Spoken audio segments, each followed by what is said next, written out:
প্রচণ্ড তাপদাহের পরে চট্টগ্রাম নগরীতে হঠাৎ করে শুরু হয় স্বস্তির বৃষ্টি। টানা 1 ঘন্টা বৃষ্টিতে জলাবদ্ধতা সৃষ্টি ও সড়কে গাছ পড়ে সড়ক বন্ধ হয়ে যায়। 1 ঘন্টার মধ্যে নগরীর বিভিন্ন নিম্নাঞ্চল পানিতে তলিয়ে যায়। এতে দুর্ভোগে পড়ে নগরবাসী। নগরীর চকবাজার, চানগাঁও, আগ্রাবাদ, ফুলশি ওয়্যারলেস, বড়পোল, হালিশহর, নয়াবাজার এলাকার বিভিন্ন সড়কে জলাবদ্ধতা তৈরি হয়। নালা দিয়ে পানি না নামায় সামান্য বৃষ্টিতে এমন জলাবদ্ধতা তৈরি হয়েছে বলে জানায় স্থানীয়রা। অন্যদিকে কালবৈশাখী ঝড়ের তাণ্ডবে নগরীর জাকির হোসেন রোডে বৈদ্যুতিক খুঁটি, ট্রান্সফরমার ও গাছপালা ভেঙে পড়ে সড়কে। এতে এমইএস কলেজ মোড় থেকে জিইসি মোড়ের যান চলাচলে বিঘ্ন ঘটছে। হঠাৎ করেই বজ্রসহ কালবৈশাখীর ভারী বৃষ্টি শুরু হয় নগরীর বিভিন্ন এলাকায়।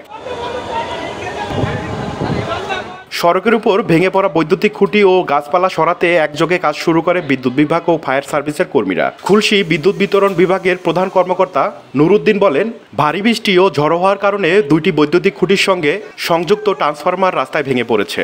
সংযোগ বন্ধ থাকায় কোনো ধরনের দুর্ঘটনা ঘটেনি। রাশিদুল ইসলাম, ভোরের পাতা, নিউজ ডেস্ক।